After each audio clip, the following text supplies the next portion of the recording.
Welcome students. Today's our new topic is elucidation of structure of simple gas molecule. So in this topic we are talking about the gas phase molecule. Gas molecule we are talking about. See in the previous video we have discussed about what is electron diffraction and what is the procedure, what we do in the electron diffraction. See in this also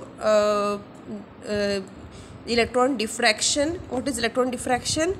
The electron diffracted by the crystal. जो अब मैंने कल पढ़ा था पहले वाले video में कि एक क्रिस्टल रहता है, उसके ऊपर electron beam if we strike the electrons get diffracted in different directions. Okay, diffracted in different direction, and that electron after diffraction in different directions that we have to detect by the detector. So in this case क्या बस इतना छोटा सा ही topic ये वाला. We are using gas molecule.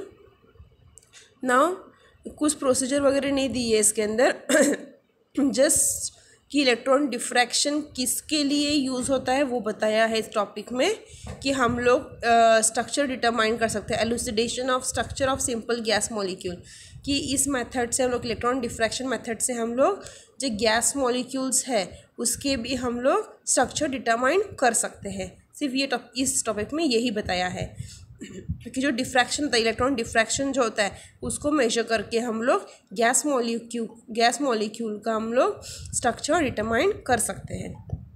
तो what is given in this electron diffraction studies are useful for evaluating bond length and bond angle in simple gaseous molecule.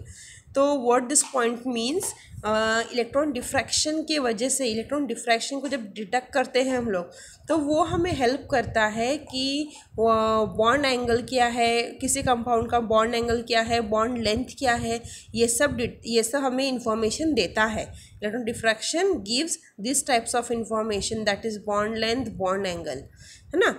ये information देता है about the gas molecule. Gas molecule के solid तो देता ही है, लेकिन gas molecule के लिए भी इतनी information it is giving. The accuracy of bond length obtained from the electron diffraction study is comparable to that of the X-ray diffraction studies. इसमें जो एक्यूरेसी मिलती है हमको बॉन्ड लेंथ, बॉन्ड एंगल की, वो बहुत ज़्यादा एक्यूरेसी की मिलती है. और इसकी एक्यूरेसी और एक्सरे डिफ्रैक्शन से जो हमको इन्फॉर्मेशन मिलती है, दोनों की, एक्सरे डिफ्रैक्शन से और ये इलेक्ट्रॉन डिफ्रैक्शन से जो एक्यूरेसी मिलती है बॉन्ड लेंथ, बॉन्ड एंगल की, वो नियर अबाउट सेम ही होती है. ठीक है, नियर अबाउट सेम ही होती है. तो जो भी इंफॉर्मेशन मिलती है हमको इलेक्ट्रॉन डिफ्रैक्शन से बॉन्ड लेंथ और बॉन्ड एंगल के बीच में, it is of great accuracy. Okay, so it is very useful method to determine और टू एलुसिडेट द स्ट्रक्चर. हमें इतना ही लिखना है, शुरुआत यहाँ से करनी है. ये हो गया हमारा फर्स्ट पॉइंट यहाँ तक. उसके बाद यहाँ से सेकेंड पॉइंट शुरू करेंगे हम लोग. So this is our second point यहाँ तक लिखना है. The accuracy exist to ±2 pm, बस यहाँ तक लिखना है हमको. ओके, 2 पॉइंट्स लिखने हैं. उसके बाद उन्होंने यहाँ पे दिखाया है how many molecule structures have been determined by this method. तो ये सब कुछ मॉलिक्यूल्स दिए हैं नाम. ये मॉलिक्यूल के स्ट्रक्चर डिटरमाइन किए गए हैं, जिन के नाम दिए हैं उनके स्ट्रक्चर डिटरमाइन किए गए हैं बाय इलेक्ट्रॉन डिफ्रैक्शन मेथड्स. उनके हमको बॉन्ड एंगल और बॉन्ड लेंथ, ये बॉन्ड है, और bond length and bond angle, किसी के बॉन्ड लेंथ मिले हैं. तो बॉन्ड लेंथ से हमने ज्योमेट्री डिटरमाइन कर ली, ज्योमेट्री से हमको कंपाउंड डिटरमाइन हो गया. और किसी कंपाउंड का हमको बॉन्ड लेंथ भी मिला है, बॉन्ड एंगल भी मिला है. तो both is use to determine the structure. तो ऐसे इन्फॉर्मेशन मिली, ये सब कंपाउंड के नाम दिए हैं, ये कंपाउंड हमने डिटरमाइन किए हैं इलेक्ट्रॉन डिफ्रैक्शन मेथड से. सो हमको ये 2-3 ही पॉइंट लिखने हैं इसके जो मैंने बताया स्टार्टिंग से. और ये टेबल, अगर ठीक है टेबल याद है, या तो मुश्किल है करना, फिर भी अगर 2-3 भी लिखे तो भी चलेगा. ठीक है, इसमें 2-3 भी कंपाउंड लिखा तो भी चलेगा. 1-2 जो इजी वाले हैं, जैसे 1-1-1, 1-3-3 ऐसे वाले याद करके लिख लेना इसके 1-2 example. So this topic we have finished here कि how to elucidate the structure of simple gas molecule, है ना। इसमें अगर स्टार्टिंग में थोड़ा सा मटेरियल और डाल सकते हो कि इलेक्ट्रॉन डिफ्रैक्शन क्या होता है, ठीक है। ठीक है, now will move to next topic, that is low energy electron diffraction and structure of surface. See ये जो लो एनर्जी इलेक्ट्रॉन डिफ्रैक्शन है, ये लो एनर्जी इलेक्ट्रॉन डिफ्रैक्शन, इसको बोलते हैं LEED, और स्ट्रक्चर ऑफ सरफेस, ये दोनों अलग अलग 4 मार्क के लिए पूछे गए हैं एग्जाम में। So will start by this topic.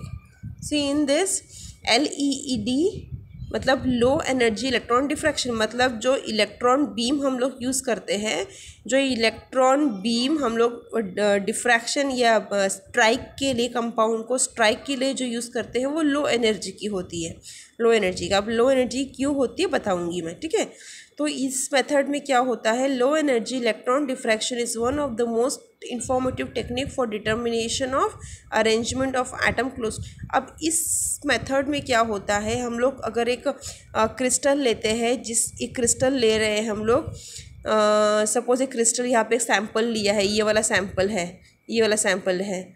तो इस मेथड में क्या होता है, ये सैम्पल है, ये सॉलिड फॉर्म में है, तो इस मेथड में जो एटम सरफेस पे प्रेजेंट है उसका ही डिटर्मिनेशन करते हैं, इसलिए हम लोग नो एनर्जी इलेक्ट्रॉन की बीम यूज़ करते हैं।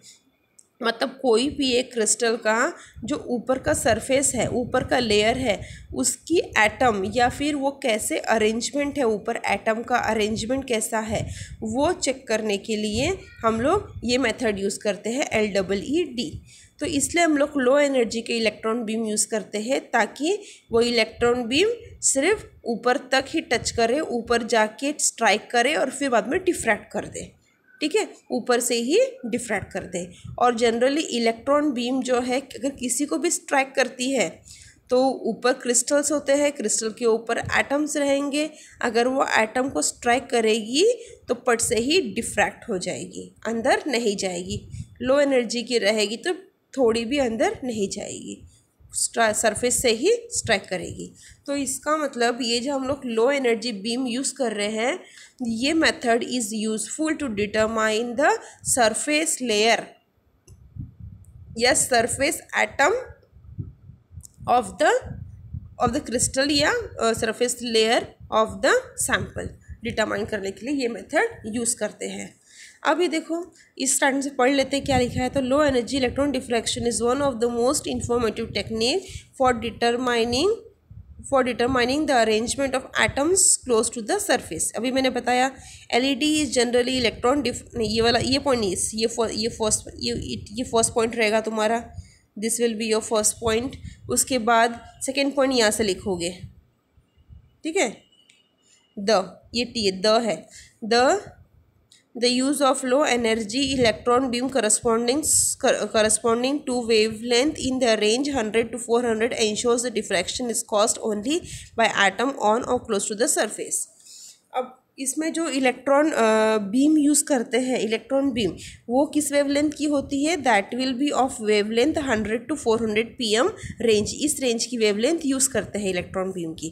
क्यों यूज़ करते हैं, उन्होंने रीज़न बताया है कि यूज़ करते हैं ताकि ये डिफ्रैक्शन सरफेस के एटम से ही, जो सरफेस रहेगा, सरफेस क्रिस्टल का सरफेस और सैंपल का सरफेस, वो सरफेस के एटम से ही डिफ्रैक्ट कर जाए। इसीलिए हम लोग इस वेवलेंथ की बीम यूज़ करते हैं ताकि वो सरफेस से ही टच होके डिफ्रैक्ट हो जाए। उसके बाद नेक्स्ट पॉइंट लिखना है हमको, the experimental arrangement use for LED experiment consist of sample container, electron gun, grid and phosphor screen. अब ये जो सैंपल अरेंजमेंट है, ये जो अरेंजमेंट है, इस अरेंजमेंट में, ये अरेंजमेंट में, इस एक्सपेरिमेंटल अरेंजमेंट में क्या क्या यूज़ होता है। एक तो इलेक्ट्रॉन गन यूज़ कर रहे हैं हम लोग, ग्रिड यूज़ कर रहे हैं, फॉस्फोर स्क्रीन यूज़ कर रहे हैं, फॉस्फोर स्क्रीन, ठीक है। इस एक्सपेरिमेंट अरेंजमेंट में यूज़ करते हैं हम लोग इलेक्ट्रॉन गन, ग्रिड और फॉस्फोर स्क्रीन। ये है इलेक्ट्रॉन गन, ये है ग्रिड और ये है फॉस्फोर स्क्रीन। सी इसका डिस्क्रिप्शन, इस जो डायग्राम बना है उसका डिस्क्रिप्शन इसमें नहीं दिया है, बस बताया गया है कि इस एक्सपेरिमेंट में क्या होता है, बस वही बताया गया है। यहाँ पे सैंपल लिया है, इस सैंपल का जो सरफेस है उस सरफेस को ये इलेक्ट्रॉन गन से इलेक्ट्रॉन पास होते हैं और वो यहाँ पे स्ट्राइक करते हैं सैंपल पे और यहाँ से ही डिफ्रैक्ट हो जाते हैं। ये फॉस्फोर स्क्रीन में डिफ्रैक्ट होते हैं, यहाँ पे स्ट्राइक करेंगे सैंपल पे, यहाँ से डिफ्रैक्ट होकर फॉस्फोर स्क्रीन पे जाएंगे और यहाँ पर डिटेक्ट होगा रेडिएशन, डिफ्रैक्टेड रेडिएशन डिटेक्ट होंगे। तो ये जो सरफेस के जो एटम है उसको उसका डिटेक्शन होगा यहाँ पर, ये बताया है। तो ये डायग्राम तुमको बनाना है और ये यहाँ से जो मैंने पॉइंट्स टिक मार्क किए हैं, that points you have to write starting from this will be your first point, from here it will be your second point and from the experiment it will be your third point और यहाँ से यहाँ it will be your fourth point. So ये लिखना है तुमको LEED के अंदर। उसके बाद स्ट्रक्चर ऑफ एटम, अब स्ट्रक्चर ऑफ सरफेस। अब इसके बाद ये भी एक स्पेशल इसी टॉपिक इसी का है, लेकिन स्पेशली अलग से भी पूछते हैं इसको 4 मार्क के लिए। So let's study this. LED pattern portrays the two-dimensional structure of the surface. LED pattern, जो हमको पैटर्न मिलता है डिफ्रैक्शन के बाद हमें एक पैटर्न मिलता है जिसको स्टडी करनी पड़ती है। तो वो पैटर्न है डिफ्रैक्शन, दो पैटर्न और 2 डायमेंशनल का होता है। दैट पैटर्न एक 2 डायमेंशनल मतलब पेपर पे पेपर 2 डायमेंशनल है, तो वो जो पैटर्न मिलता है वो 2 डायमेंशनल का मिलता है। पोर्ट्रेट मतलब डिस्क्राइब करना, पैटर्न डिस्क्राइब करता है 2 dimensional structure of the surface. जो सरफेस का हमको जो इन्फॉर्मेशन मिलेगी सरफेस के बारे में या सरफेस के एटम के बारे में जो भी इन्फॉर्मेशन मिलेगी वो 2 डायमेंशनली मिलती है हमको। It is possible to measure the thickness of the surface layer and also to interfere some details about the vertical location of the atom by studying the diffraction intensity which depends on the energy of the electron beam. अब ये method जो है, इस method से हम लोग जो भी इंफॉर्मेशन मिलेगी हमें, उस इंफॉर्मेशन से हम लोग ये भी डिटरमाइन कर सकते हैं कि उस सरफेस की थिकनेस कितनी है। थिकनेस ऑफ सरफेस लेयर की थिकनेस के बारे में भी इंफॉर्मेशन हम लोग गैदर कर सकते हैं। And we can also gather some of the very important, जो और भी कुछ इंपॉर्टेंट इंफॉर्मेशन है सरफेस के बारे में वो भी गैदर कर सकते हैं। अब कौन कौन सी इंपॉर्टेंट इन्फॉर्मेशन है सरफेस के बारे में वो आगे पढ़ेंगे। वो सरफेस के बारे में इंफॉर्मेशन हम लोग गैदर कर सकते हैं।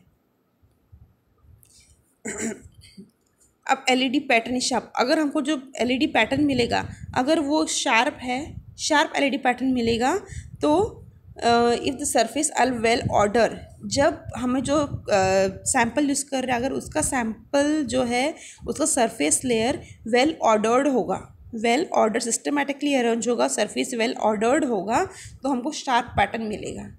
ठीक है, is sharp if the surface is well ordered for long distance compared with wavelength। इतना सब कुछ लिखने की ज़रूरत नहीं है, यहाँ से लिखोगे तुम लोग, यहाँ से इतना ये लिखोगे। Generally sharp pattern is obtain for surface ordered to depth of 20 nanometre. कम से कम 20 नैनोमीटर डेप्थ तक हमको 20 नैनोमीटर क्रिस्टल के जो ऊपर का लेयर है उसके 20 नैनोमीटर डेप्थ तक हमको इन्फॉर्मेशन मिलती है। अगर शार्प मिलती है इंफॉर्मेशन इसका मतलब कि उसका सरफेस बहुत वेल ऑर्डर्ड है, एटम्स जो है वेल ऑर्डरली अरेंज्ड एटम है, वेल ऑर्डरली अरेंज्ड एटम है।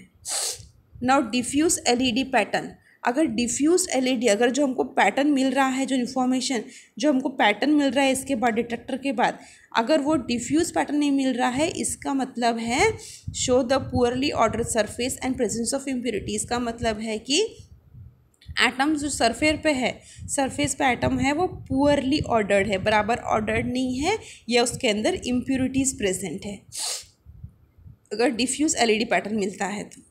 ठीक है, if the LED pattern does not corresponds to the pattern expected by, ये पॉइंट लिखने की ज़रूरत नहीं है, ये पॉइंट बहुत maybe you don't understand this point. ये 2 पॉइंट्स ईजी है, सो ये 2 पॉइंट लिखना और थर्ड पॉइंट में सिर्फ यहाँ से यहाँ तक ही लिखना। क्या लिखना? LED experiment indicates that metal surface are simply the truncation of bulk lattice. तो जो हमें इंफॉर्मेशन मिलती है, जो इन्फॉर्मेशन हम लोग स्टडी करते हैं सरफेस के बारे में, सो सरफेस जो है, सरफेस पूरा बल्क का एक पार्ट है, पूरा बल्क लैटिक्स या पूरे बल्क क्रिस्टल का एक पार्ट है। तो उससे सरफेस के बारे में स्टडी करने के बाद हमें बल्क के बारे में भी हम लोग खुद इन्फॉर्मेशन उसके समझ में आती है। इट टेल्स, जो इन्फॉर्मेशन सरफेस के बारे में मिली है हमको, उससे हमें बल्क के बारे में भी इंफॉर्मेशन मिल सकती है. LED experiment indicates that metal surface are simply the truncation of the bulk lattice. ये पॉइंट मत करना, सिर्फ वन, ये वाला पॉइंट, ये 2 और 3, ये 3 पॉइंट लिखो. This 3 points are easy. ये भी लिख सकते हैं. क्या है बता देती हूँ मैं. If the LED pattern does not corresponds to the pattern expected by the extrapolation of the bulk surface to the surface, then either reconstruction of the surface. अगर उसका मतलब है कि अगर हमको जो पैटर्न मिला LED पैटर्न और वो बराबर नहीं मिला है, जितना हमें एक्सपेक्ट है उस एक्सपेक्टेशन के हिसाब से नहीं मिला है, तो फिर से रिकन्स्ट्रक्शन करना पड़ेगा, सैम्पल को फिर से रिकन्स्ट्रक्ट करना पड़ेगा. वो बताया है इसके अंदर. डिटेल लिखना तो लिख सकते हो, अपने भाषा में लिख सकते हो तुम लोग कि जो हमें LED पैटर्न मिला है, if that LED pattern does not correspond to pattern expected, जितना हमें सोचा था उसके लेवल का पैटर्न अगर नहीं मिला है जितना हमने एक्सपेक्ट किया था, तो फिर सैम्पल को रिकन्स्ट्रक्ट करना पड़ेगा. ऐसे लिख सकते हो. Okay, so you can write this points under the structure of surface. So this is sufficient, this points are sufficient. Okay.